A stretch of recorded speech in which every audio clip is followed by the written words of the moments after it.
See, no one would go get on an airplane if you thought your chances of getting there to your destination were as good as your luck. And I say the reason that you will reach your destination more times than your luggage will is because the airline, and I'm glad that they do, has made it a priority to move the human beings from one point to the other safely. So I'm not really upset when my luggage doesn't show up. I'm glad they delivered me, because they've made me a priority. See, they have made delivering you to your destination important. So if you want to honor your commitment, whatever you decide that you're going to do, make sure you make it important. Make sure it is priority. Keep it before you. The other thing is, whatever that you want to do, whatever you want to begin to create and beginning to manifest your greatness and strengthening your level of commitment, and it's really exercising your will.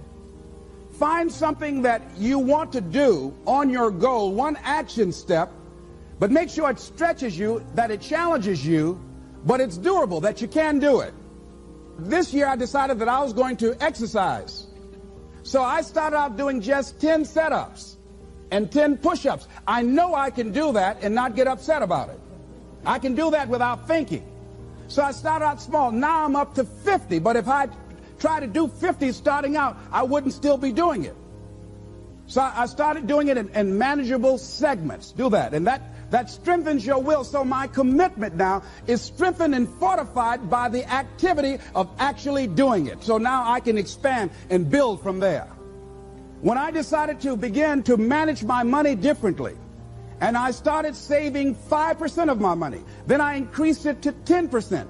Then to 15%. So now I have disciplined myself to live off 75% of my income.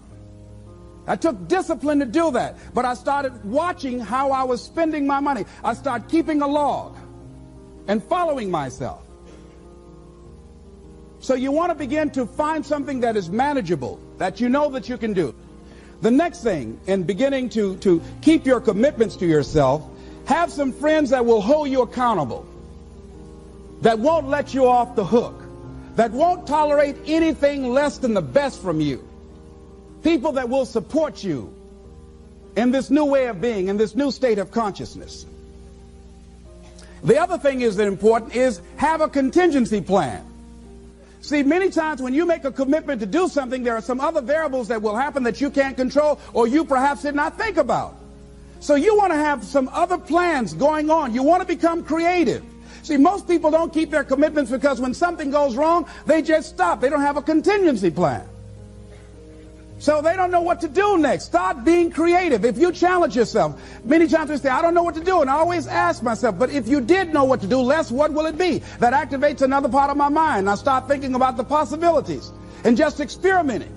But many of us just stop dead in our tracks. I don't know what to do. You do know what to do. You've got genius in you. Challenge yourself, push yourself, make yourself come up with something.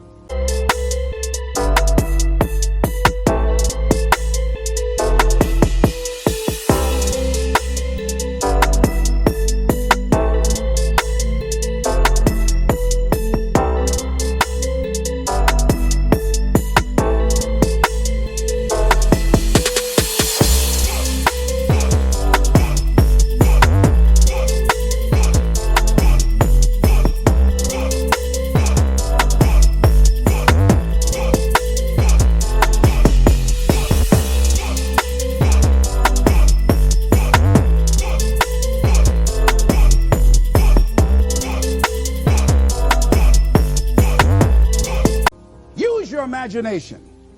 And what you will find is that you know more than you realize that you know. That you're more creative and more resourceful than you realize that you are. And as you do that, the more you do it, the easier it will become. At first, it's going to be a struggle. And after you get into a certain level of consciousness, you will ask yourself, how is it that I didn't see this before?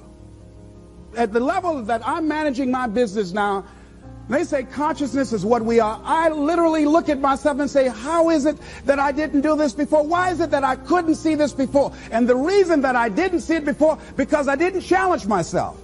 I didn't put myself out here. See, the reason that most of us go through life never discovering our true greatness, literally walking, breathing corpses, the uncommitted life isn't worth living.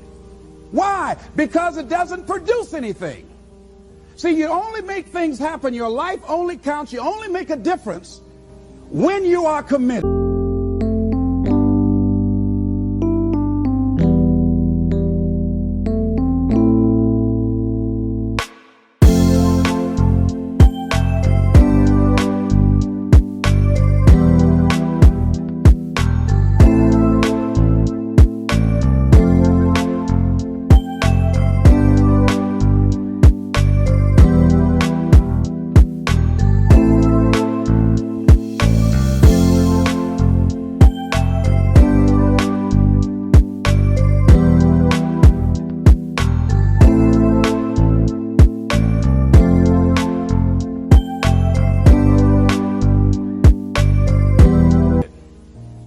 When you make a commitment with your life, that's the people that make a commitment with their lives, the people that make a commitment to their customers, the people that make a commitment to their families, to their relationships, are the people that make the greatest impact in life.